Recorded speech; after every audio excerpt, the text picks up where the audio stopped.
L'Australie est le point de départ de ce voyage dans l'espace.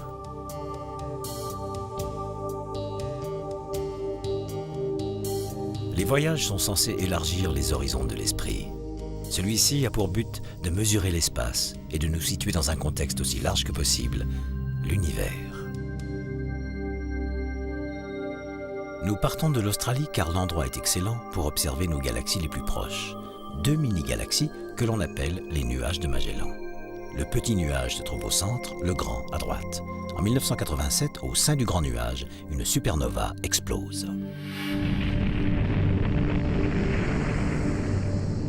En fait, cette supergéante a rendu l'âme il y a plus de 160 000 ans. C'est le temps qu'a mis la lumière de l'explosion pour nous parvenir.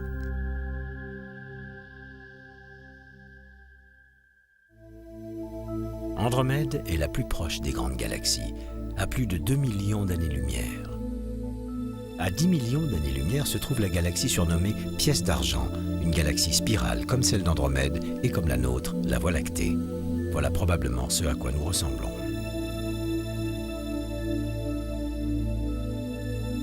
Une spirale vue de dessus, la galaxie M83 qui se trouve également à 10 millions d'années-lumière. Allons maintenant 2 fois plus loin. La lumière de cette galaxie met 20 millions d'années pour nous atteindre. De celle-ci, 35 millions d'années. Et de la magnifique galaxie du Sombrero, 40 millions d'années. Ces distances semblent énormes, mais toutes ces galaxies spirales sont relativement proches de la nôtre. Cette galaxie, Virgo A, est différente. Sa forme elliptique la fait ressembler à un ballon de basket. Elle fait partie d'un amas qui se trouve à plus de 60 millions d'années-lumière. L'amas de la Vierge fait partie d'un super amas englobant un millier de galaxies. Les galaxies se regroupent en amas à cause de leur attraction gravitationnelle mutuelle.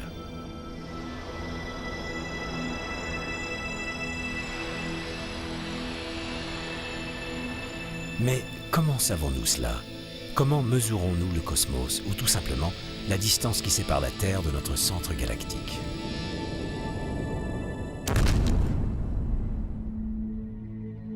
Notre galaxie fait partie des 30 autres qui constituent le groupe local.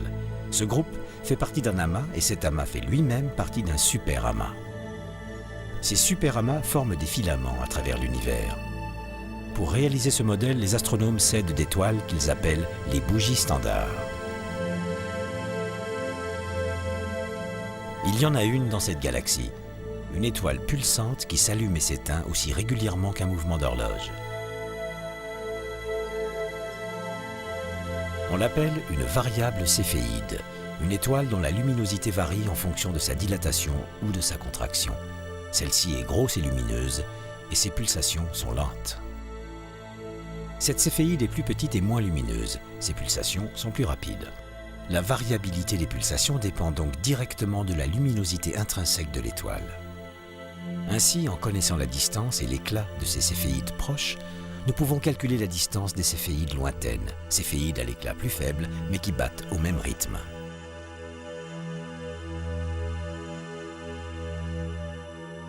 C'est ainsi que l'on a pu déterminer que la galaxie d'Andromède se trouvait à une distance de 2,2 millions d'années-lumière. On a comparé les céphéides de notre galaxie avec celles plus faibles d'Andromède.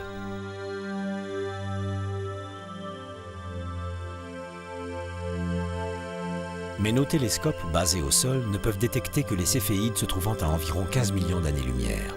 Seul le télescope spatial Hubble est assez puissant pour les détecter dans cette galaxie à 55 millions d'années-lumière. Dans cette galaxie, à plus de 80 millions d'années-lumière.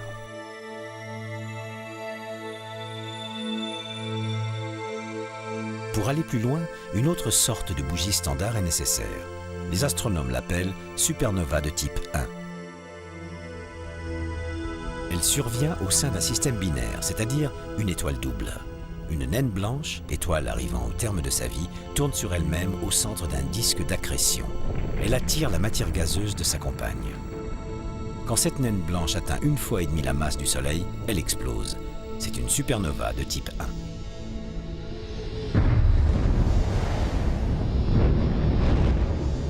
L'intensité de l'explosion est toujours la même.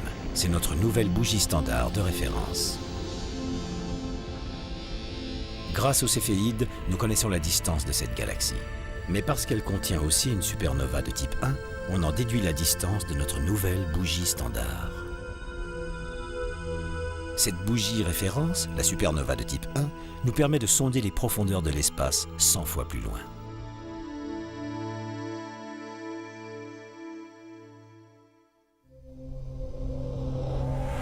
Mais notre voyage vient à peine de commencer. Dans les années 20, l'astronome américain Edwin Hubble découvre que l'univers est en expansion. Les galaxies s'éloignent dans toutes les directions.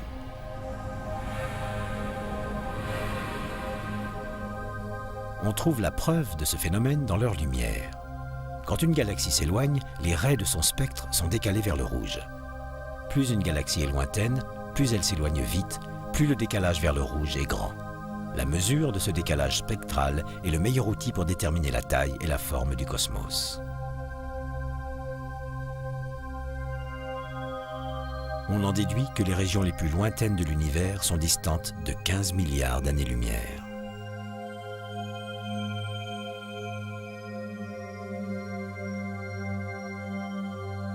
En cartographiant le ciel au début des années 60, les astronomes identifient des sources radio de forte intensité.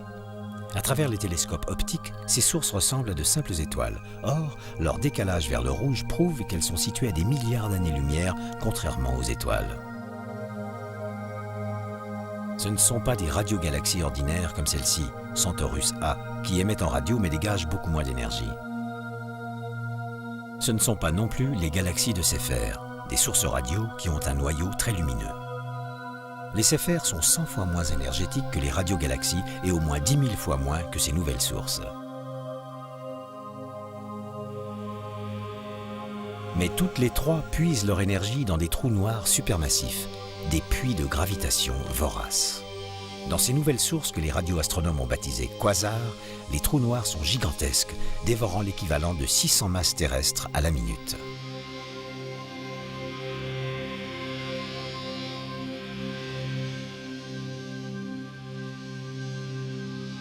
Les quasars sont super lumineux. Ce sont les objets les plus énergétiques de tout l'univers, parmi les plus vieux et les plus lointains, avec un décalage vers le rouge énorme.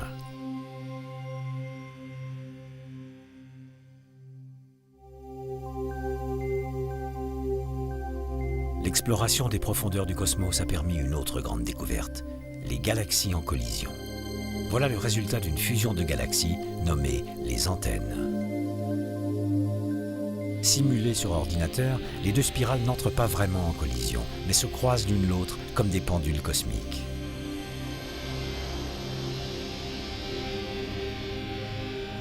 L'interaction gravitationnelle leur fait éjecter deux grandes queues, comme les antennes d'un insecte. La fusion déclenche une flambée d'étoiles. De nouvelles étoiles naissent subitement. Les antennes sont à 63 millions d'années-lumière de la Terre. En leur centre, un feu d'artifice d'étoiles naissantes. Cette collision est en train de leur mettre des bâtons dans les roues.